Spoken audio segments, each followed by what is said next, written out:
ऐतिहासिक दिन है। आज के दिन वीरांगना उदा देवी पासी,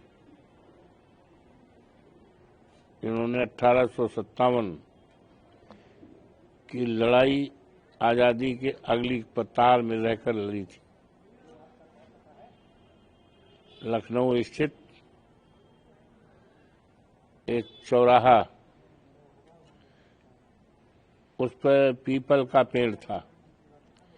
पीपल के पेड़ पर चढ़कर 36 अंग्रेजों को मौत के घाट उतारा। अंग्रेज ब्रिगेडियर ने देखा कि यहाँ कोई आदमी दिखाई नहीं पड़ रहा है।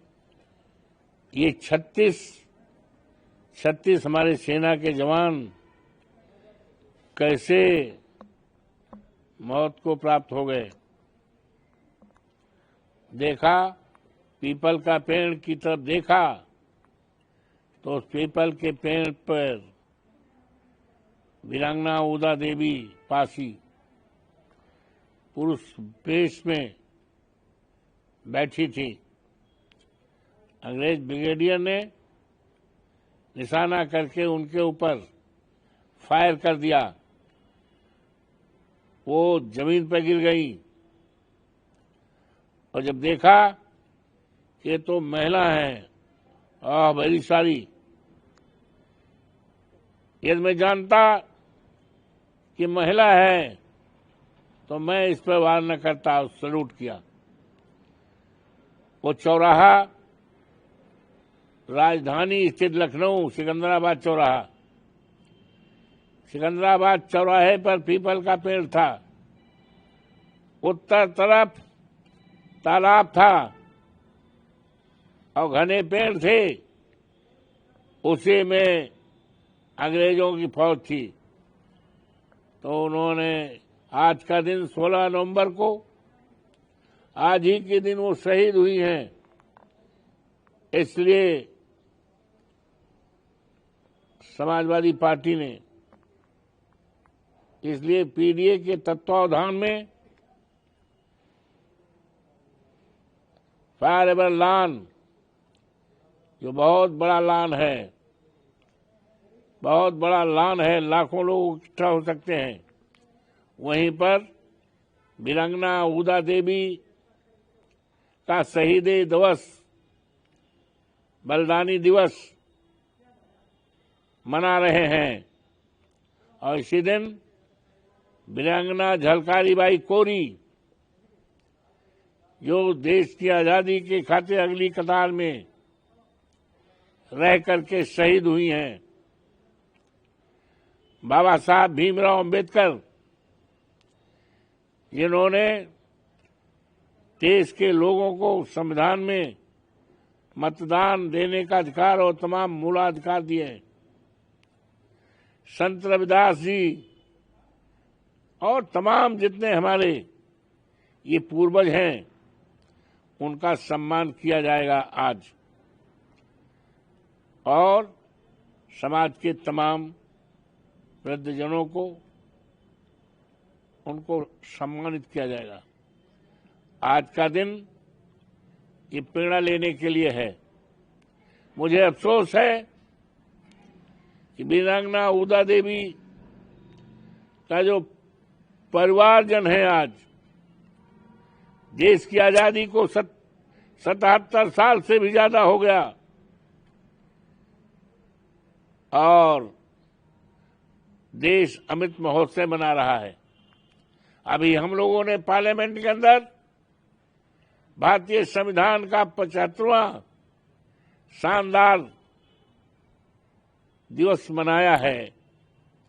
लेकिन जब आज अंग्रेज नहीं है, हमारे देश के लोगों की सरकार है, हमारे उत्तर प्रदेश में योगी बाबा की अगुवाई में भारतीय जनता पार्टी आरएसएस की सरकार है, और इस सरकार में अभी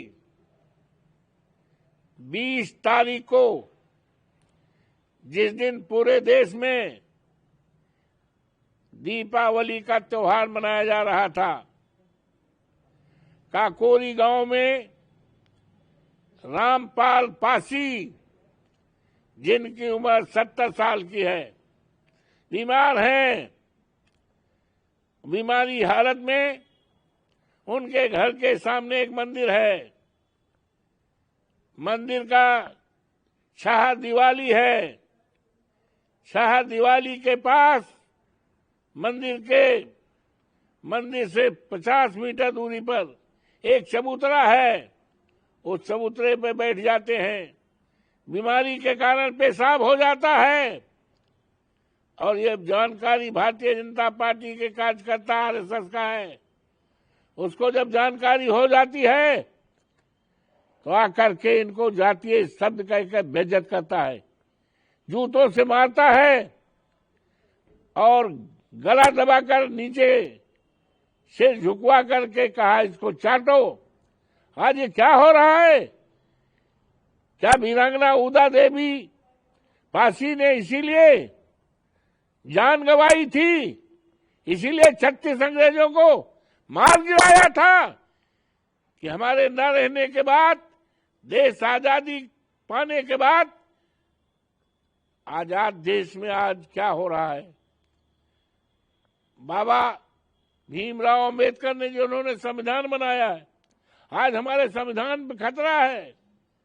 आज दलितों के ऊपर अत्याचार बढ़ रहा है, सारी सीमाएं लांघ गई हैं। तो इस दिन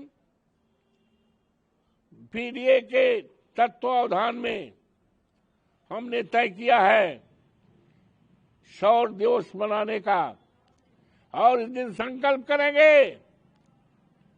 हम इस दिन आज संकल्प करेंगे। आज हमारे लिए संकल्प का दिन है।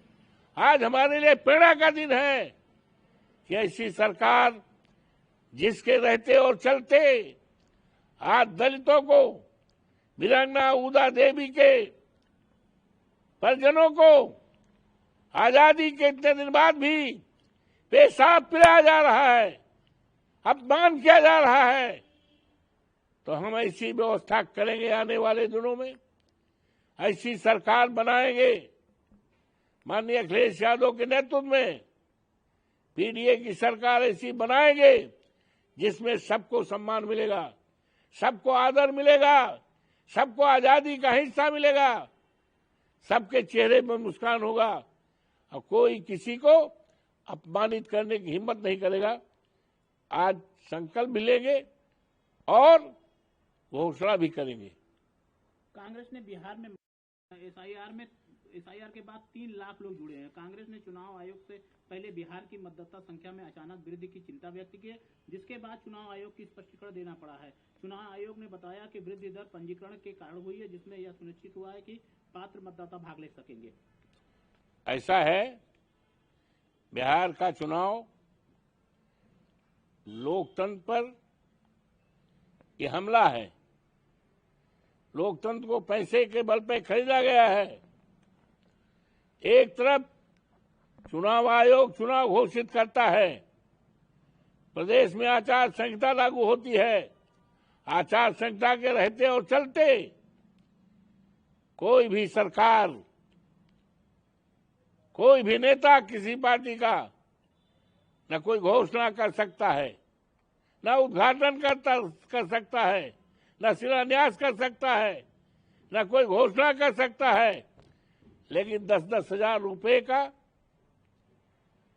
सौगात महिलाओं के खाते में जाता है। इससे बड़ा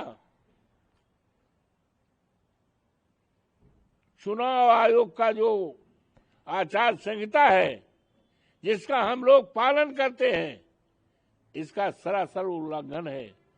इस पर चुनाव आयोग नहीं बोले, उनकी तरफ से कोई रोक छेक नहीं हुआ।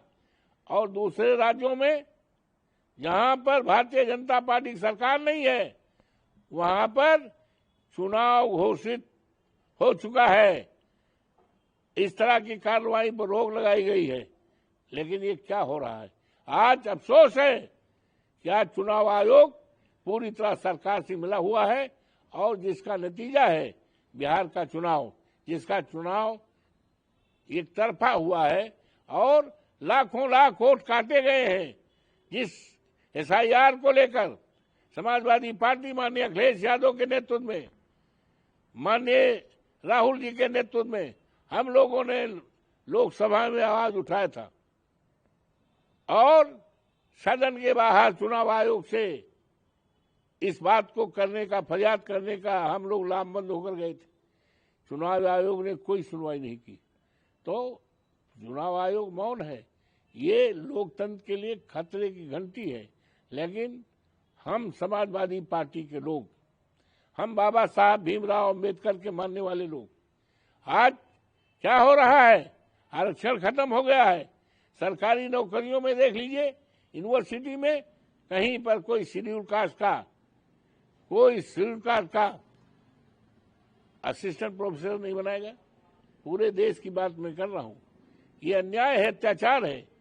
तो इन्हीं सब बातों को लेकर आज चर्चा भी होगी और हम संकल्प करेंगे ऐसी सरकार जिसके रहते चलते बाबा साहब भीमराव अंबेडकर का संविधान पे कुठाराघात है, संविधान खत्म किया जा रहा है, अत्याचार दलितों पर हो रहा है, अपमानित किया जा रहा है, उनको हक हिस्सा नहीं मिल रहा है। इन सारी मुद्दों पर आज चर्चा होगी।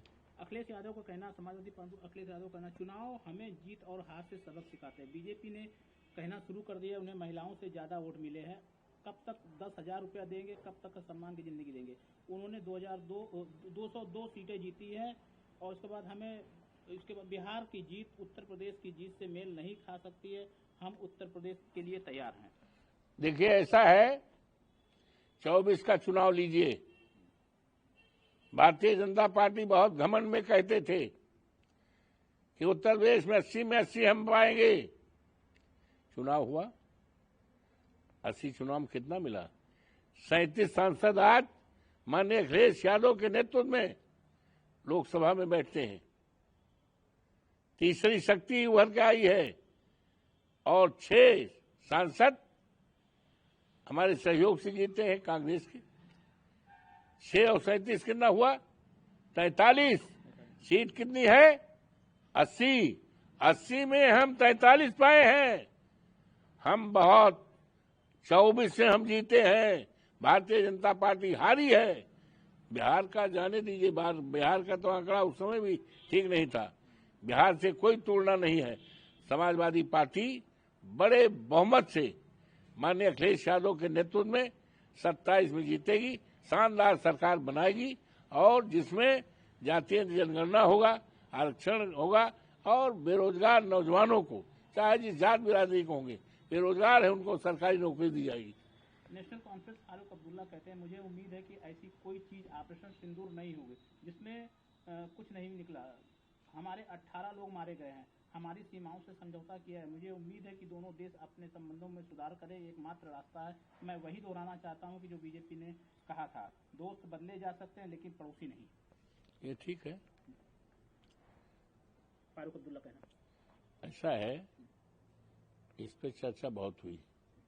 सिंदूर ऑपरेशन पर बड़ी चर्चा हुई लोकसभा के अंदर।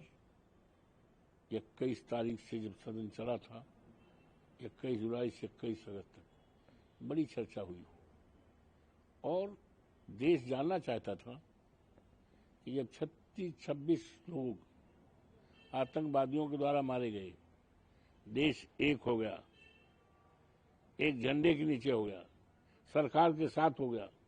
हमारे नेता अखिलेश यादव ने कहा, हम आपके कदम के साथ हैं। आतंकवाद का खात्मा केवल हिंदुस्तान में ही नहीं, पूरी दुनिया से आतंकवाद की जड़ें उखाड़ के फेंक दी जाए, हम साथ में हैं। सारी राजनीतिक पार्टियां साथ में थी, लेकिन भारतीय जनता पार्टी की सरकार, मोदी जी के नेतृत्व में जो हमारी सरकार है, सरकार के द्वारा लोकसभा, जो देश की सबसे बड़ी पंचायत है, कोई सटीक जवाब नहीं दे पाए। हमने कितने आतंकियों के ठिकाने को ध्वस्त किया, हमने कितने आतंकवादियों को पकड़ा, हमने वो शहीद जो 26 हुए हैं उनके परिवारजनों को हमने क्या किया है, हम और क्या करेंगे, कोई खुलासा नहीं किया है। इस पर बहुत चर्चा हो गई, चर्चा फिर होगी। केरल में आगामी स्थानीय निकाय चुनाव के लिए कथित तौर पर भाजपा का टिकट न मिलने के बाद एक आरएसएस कार्यकर्ता की कथित तौर पर आत्महत्या कर लिया है। मृतक की पहचान तिरुवनंतपुरम के निगम के निवासी से हुई है। आनंद की थपेट के रूप में की गई है। क्या कहना? इस पर मैं कुछ नहीं कहना। ये उनकी पार्टी का अंदरूनी मामला है। भारतीय जनता पार्टी का अंदरूनी मामला है, वो समझें और बहुत गंभीर हो तो इस पर जांच की जाए, क्या हो, कैसे हत्या हुई। ठीक, धन्यवाद। एक पंजाब के फिरोजपुर में बाइक सवार हमलावरों ने आरएसएस के नेता के बेटे की गोली मारकर हत्या कर दी है। दूसरा मामला यह आया, आरएसएस का लड़का। ऐसा है, ये कानून व्यवस्था से सवाल है। कानून व्यवस्था पूरे प्रदेश और देश में लचर है। कानून का राज खत्म है। सरकार की इकबाल खत्म हो गया है, जिसका